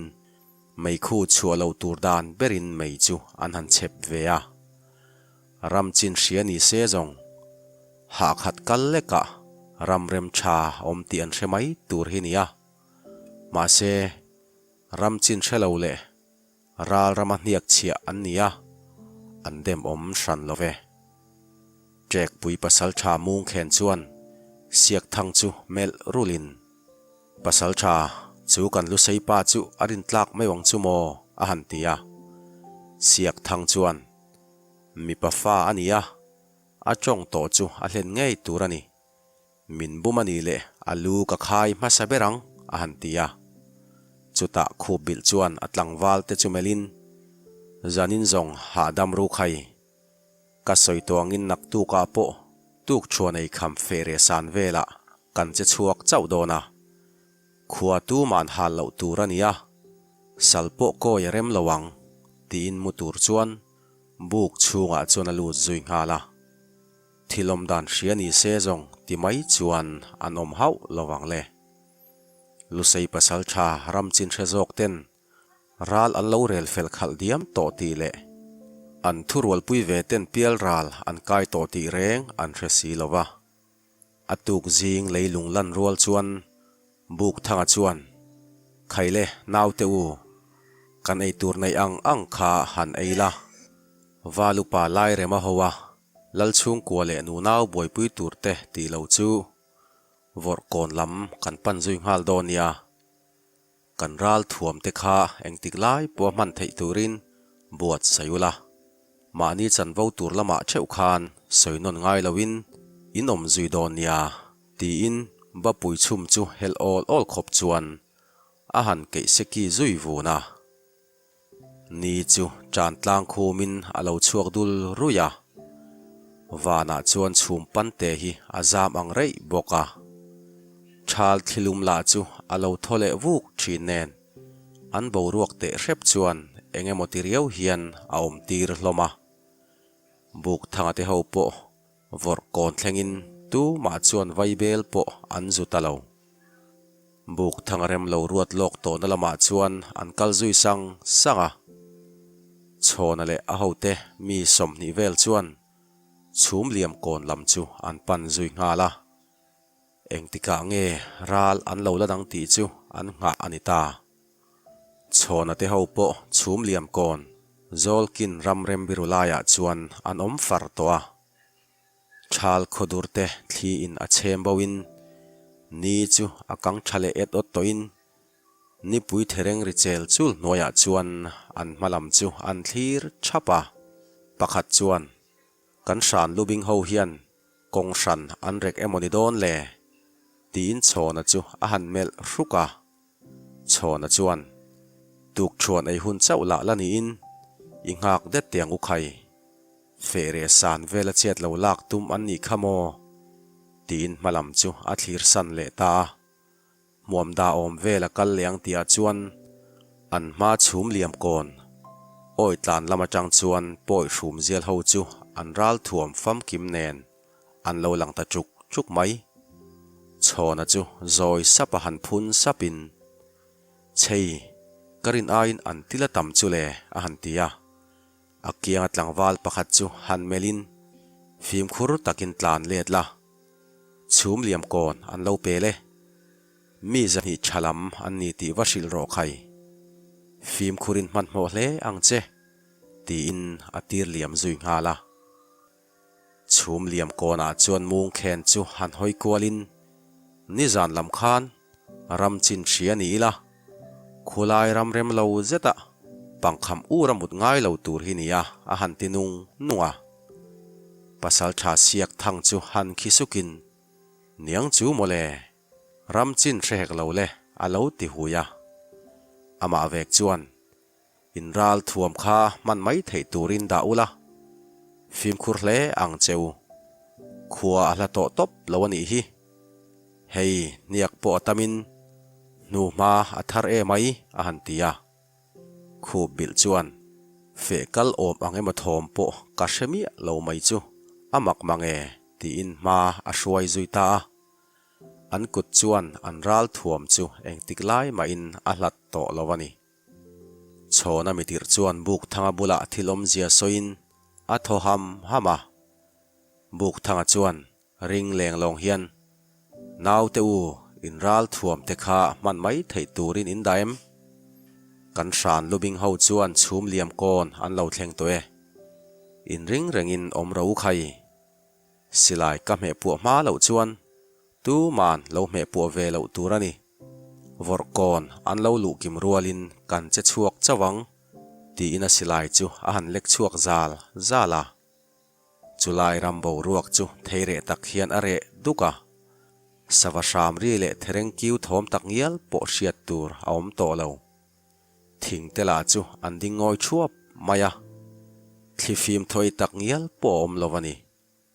โชน่ามิติรินบุกทางตะเกียงอัตเลนจังะมวมดัทุมอมเวลาจวนวอร์ก่อนจูรูมเซียลเฮาจวนอันได้ลูตาอันมาช่วยตัวเอ็นไม่ปะปัสสัลชาติเชียดเจ็ดจูอาฟิล์มคุรินอาหอยน่าลำเปียงไม่จูอาศิลายงูจวนอาหอยจุยจัตาบุกทางจวนทิ้งตัวลวงเพนจังจวนอุลุกตะกะเหลาทีรินอาเชียตอกเล็กจวนอันตำเชฟไม่กตีอาหันติสุปะรูมเซียลเฮาจวนวอร์ก่อนจูเหลาลูดกิมินอันดิ้งเทอร์ห่วงมายาอันปัสสัลชามาช่วยตัวคูบิลจวนก็ไงอาวชัดเทลเวกันลุเซมงหางเฮาเฮียนอาติมันเชียจูอามาโซนจังจวนบุกทางจวนกันเล่าจางเจ้าโมเลเอ็งดูอินเงนังนี่รูมเซียลเฮาคานกันรำวัลชุงอินเล่าได้ลูนี่ตีอินสิลายจูกุดคูร์เฮาลาวินอาดาร์ทอบใจไม่จวนใจเจ็ดอินเล็กชวกงาละคูบิลจูรังลุตุกันเฮรินอามาลุเซปัสสัลชาติเชียดเจ็ดไม่เหลาดิ้งตาวหมูจวนรูมหุตินอัตูฟลุบกไงเนี่ยกันลำหอยเตียเชียมกันเล็กเตยตีนี่กันดูจูอินลัลเล่นังมานี่จิลเล่นังมานี่รู้นะอินขัวสดเฉียขัวรินลูนี่เจ้าลุยชักลำอมลัลจินทางปอยอินสอยเนมเจ้าใจตาลุเซปาตลเกียงรังโรอิลูขกัดโหดารเวกมาเฮียนอาหันติบุลาบุกทางจวนกันปอยอินสอยเหลาบีเกมนี่อาเหลาทอนงดกันโคเลยลุงอินดายาอินนมอินมากะมินจุงเดลอินตุมฮีเร็มกันตีอินริงเอ็มนี่มองห่างป้าอิงามันอิจวนกะลำหอยเฮียนอิเชียมจุเล็กตาเจอินดิงเลวีอินนุ่งละมาจังคานกันมีเตสิไลกมอรินอาบีเร่งเจวเนียอินจุมอาฟูนามาจูอาหันเตียสุดเตียอันนุ่งลำอันหอยเจวไลจวนบุกทางอโปทิ้งตุลวงเพนาจวนรังลุตุกินอัตลุมซุยจัตาจุตะคูบิลจวนที่ลมเซียเรทียมินอาหูเตจูอินริงเราอาหันติตัวระมาเซอัตไลตาบุกทางสิไลจูเราพวกตอยตักินคูบิลเกียงอามีจูอัตุวิลตอมโตกมายาจุตะเลลุเซยเฮาสิไลจูอาเราชุกสูร์ตาเฮมไม่เลรูมเซียลเฮาจูดูเราไปอังทอรันเนียมงแขนจวนบกเราไข่กันเรากัลนลำปันินวากเพยเราตีอินหอยจงในเลี้ยมเราจวนสิลายจูอันนั้นเม็ดปวกเวอะทอกเลขตะลุเซยเฮาสิลายรีจูหันดัวกินป่อยเฮาปออันเมงตังชูมายาเสียกทางจวนอารมจางเปียงขับเพนุละสิลายรีกนาเปียงขักับจุยเวเราอาหันติตัวระสุติลายจวนอันเปียวอร์กอนมัวลชุนตูควงที่มัวลโอยตานเร็มลายจังจวนขาเตโอไงไม่จวนมองห่างเฮาเฮลมาเวทุงโอตีอินสิลายจูอเม็ดพวกจุยเวจัตาคูบิลจวนบุมินอนอมตีเลกิลตินจังจวนสิลายกวยนบีติเชียอินอันจันจวนไม่อันจันปออัดลูกเหลาถ้วยโดนติที่ลมดานจังจวนอาเทเทียมถัวยาอันเอาเตบวยพีลีลายจูเอาตัวรินนุงละมาคานตลเรากันเหลาชวนละมาคานตีอินอันนี้ปอจูอาลุมตบมายามาเซจูติไม่ชวนอันชัวเขาระวังเลวอร์กอนริงเรกลายชุนตูงาวางกอร์ละมาจังจวนวาลุปากโคตินาจวน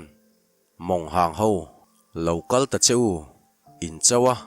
อินงามามินเบยอันนี้ล้อมนี่อัตบรักกันเทงังจูโมเล ti in ro cheranen an silai chu apuak rual dun thot mai an ho te silai chuan lo dot zui zatin poi ho chu an tal boi tak zeta an chan chu a chetak zet ti le kil tina changin lu sei ho chuan an lo chang ani ti an hreta a an ta na kong om chhun ber chu an lo chhuwa na lama tol kir chu ni chula silai muleng kara ani bok sia an din mun chu avan khir tak em lu sei ho silai la chu kil sang sang atang chuan alo rik in dot zui zat bok sia an tan khoilam hoi bera silai chilek tur nge ti chu hriat thiam a har to tak zetani mung thang chuan a theidan dan khan kap let ro tol zel ro bumin kan om ani hi bumin kan om ti in an au tuara an local na khan zo letin vor kon chu mi som velin an pel man tia chuan chulama chang chon silai alo puak vele tatlat mai le chuta chhona o ngei mai chuan farzol kho chan mi sang wal kan zam ngai lo ichimi vekang o alo ti zui lang langa a ho te silai chuan lo dot zatin poi ho chu an thal le ta phok mai chulai vor kon chu thisen chu abothang huam to mai ni vuak dun pasal tha khu bil chuan an mel ma ten an hup ne lutuk le an chet phet lutuk chu alai avan na tak em chiang tak maya buma anom te lei chuan athin avan tirim zual em chuti lai chuan siak thang chuan an nung lama silai rik dan chu mundang angani lo ti le chulaya chuan mi an tlem deuh ti hria in an ho te chu a au tuara nung lama khan pom chilang o mi an tlem deuhin ka hria kan put chhuwa rualin tran mun kan siam do nia tuna le ti in an ho te tal boi phili mek chu au tuarin ma a hruai zui nga la rin lo lutuka hrum zial ho chet lo tho dan chuan buk thanga te ho chu awati phok chiang tak em ring takalo au tuarin ming thang chuk bo ro tuna rang takin chhona te lama khan ro cher nang ni ho po tol pheiula silai so na man om to love khonge I hani noi rep tiang ti in a kol nam chu apot dok zoka khuang thimol lama tolle tummek chu apan zui nga la chhona chuan chutia poi ho an lampana kol nam ne na lo tlan mek a mu chuan silai so na hun om lo ani ti a hre thiama tuna chuan a hun a thleng ta kan nu na tan le farzol him na tan o ti in a kol nam nen chuan in ring zetin a lo ding ko tau maya poi pa lo hnai ma saber chu adula chuan ril tla hnokin a lo sat uai ta hnop maya a ho te po chu an kol nam nen chhona kianga chuan tran an lo kho ve zui zat loma ma se an lampana thum zial ho lo son mek chu an tam lutuk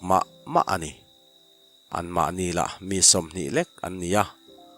an tana dan zo mi an ni lo tlat mai an ngen mutuara tlu tam hle ma se chung thum zial ho atil tam shim chu enge moza an la om tlat sini chhona chuan thian te u nungzang in si thapin lo changang o song ho til tam na so ka mu hau lo mai kho chan mi sang wal thin lung kha kai thawila a chul chuan a tam theiang ber pial ral kan kai pui mai talong mong hang ho angam fa chu lo hnai ta cheu ti tuarin a kol nam chu avai tlingal zoka chulai hmuna chuan in noina tak chu mi pa fa kani ti te chuan an chanta poi ho chu lo zuang zokin chhona te ho nen chuan anin noi ta bia mai le kol nam ni thlara vai tlet zok te thir in khak ri le bol thin te pachang zet liam tuar ti hriat taka rum le kok thin te mishing ti sa rik no chak te ba ka mani ming in chala aw lau te thom lo chu hriat tur om to lo mà se chon ate ho mi som ni tan ngot zong lo chel sen chin hek lo le thei to pin lau na le tim na nei lek lovin lo bei ve ma se poi ho chuan an tam ne shima ram noi lam pan chuan an tol ve ta hon mai le poi ho kol nam a chung le noi lama lo dok ton zok chu an lo chel seng bik ta lo wani farzol mi sang chen khat te chu an tu zoi ve ta nok mai le chona thin rim chu han sarak nokin local ta cheu mong hang ho ti na kol nam nen chuan avir mopa le kol nam pakhat lo tlabal chu charin thei to pin an tal tak mai chu le awa han pui te reng em keima rual chona tlang rema fapa farzol mi sang kaninga ye mong hang ho lo nai ta cheu luru chim buain kalau sat tiang cheu ti na kol nam chu avai tle zoka poi ho lo nai dek chu asat tom tok zela ma se atamin an tam ne shim nen re lo deuh nuwa chuan atol zoka an chang lo thei lo chu alai tina zual tu chu ni poi ho hian khuang thlimual an chuan an chan a chalet ling thei ti hriain chulai muna lo chel ngei chu adu le atum ania ma se an ni ho tan zong chel sen mi an ni tlat lovani nia hnekin a ho tela chu a khat tokin an lo tu ve hlom zel bok nen awan buai tak em poi pasal tha mung khen chuan a ho te chu au zui lawin an son phei chak kher mai chhon ate tan chuan ti thei dang awangin du thlan tur dang om hek lo le an mel ma te kol nam laka lawin ve na tol nun bak chu ti thei an nei tam lo kher mai poi ho la chu an lawin pango zial hi ani hot mai sia an tan ti ngai na wang ani chhona chuan tu ma kha in phat san lo tur o a chula ni chuan kan ral rai thlengin kan changang mong hang ho local ta cheu ti na kol nam chu a han vai zui fua a chu ti lai chuan an chhak lama tang chuan ming thanga o ngei chuan thiana lo zam su o kha le kho chan mi sang thang zola tu paral ming thanga ti in khuang thlimual rem laia tran lo kho chhon te lam chu apana thla te le a ho te chuan lo zui ngalin chulai khuang thlimuala chuan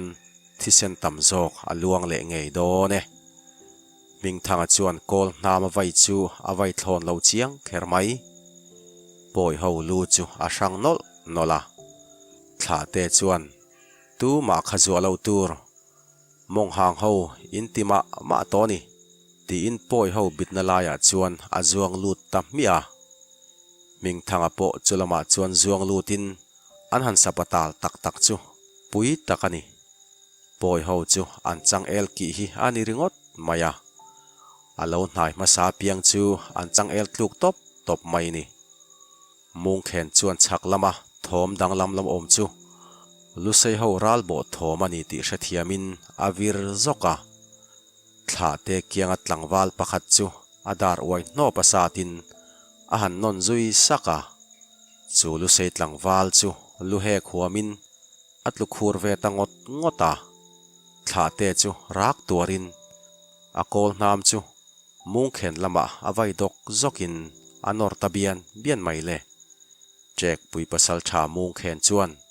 chu lu sei tlangwal tuai tir tha tho le chuan thazet chu melin a kol nam chuan loin dangin atol zui hon maya chu tlangwal chuak hot thapek nalutuk chu achel lo lam zoma chu ni in beina bupuya ta chu mung khen chu tol chuakin thla te kol nam chu achel ram ani bere chu ta thla te chuan rum zeta melin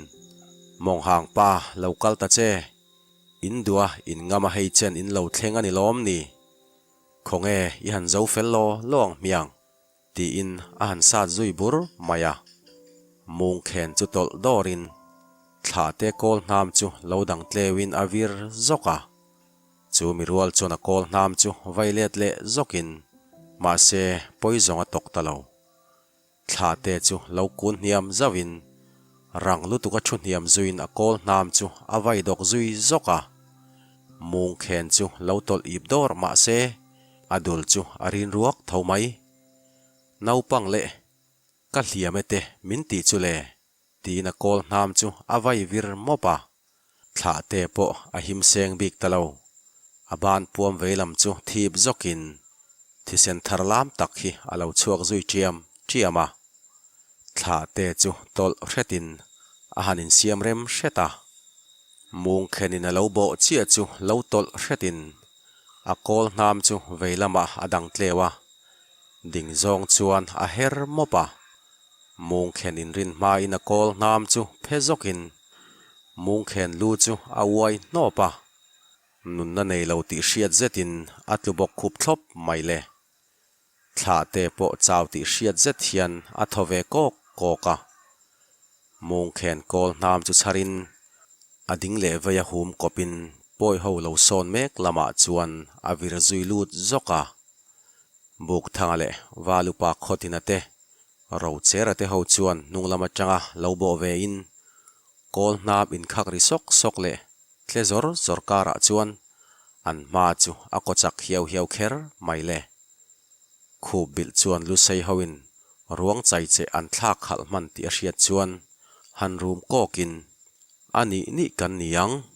ti in nung lama lo bo mek te lama chuan in her thutin a kol nam chu avai phezoka an lam hoiral thuam leka lo tlan mek lu sei tlangwal chu asat oprop maya chuta a hote chu aw tuarin anin to chil zui ta ari khian ari chor mai hliam tur rum ko kara mani ming chal lo thom nen chulai mun meu chu thisen chuana mun ani tak meu toni ro chera chuan kol nam vai kham phei zokin abula shan lubing padul chu asat uai pura chuta zuang zokin dimna tel lek lo chuan a han non le sia phei zong chu poi pa lu chu a sang nol mai khotina chuan naute u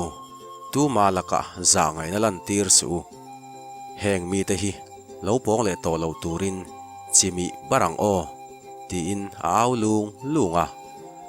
buk thanga chon lek dol lawat lu tur te chu ngai thatna tan ti ni om fashan hian alo sa tri no vele chak thina an naw te thin lunga ero huai sen na atu tak zet ti hriat zet hian anaw te ma chu akuak hian ako zoi ani ber mai ro chera kho chan mi sang wal ni tura buk thanga na du tok a cher hriam a han tal tak mai zong pui tak hini khubil chuan an chana chezel ti hria in thlang lama chuan a han son hreta lu sei ho nung lama valupa phan chang to zetin an mi te lo da chang hau pa an tlang wal te a fui phur lai chu mu in khotina da that ngei tum chuan a kol nam nen chuan chulam chu a pan zui nga la tikhan bung som panhina kan chiar zo le ta e ngai thatu zong te hun man nuam le vek ule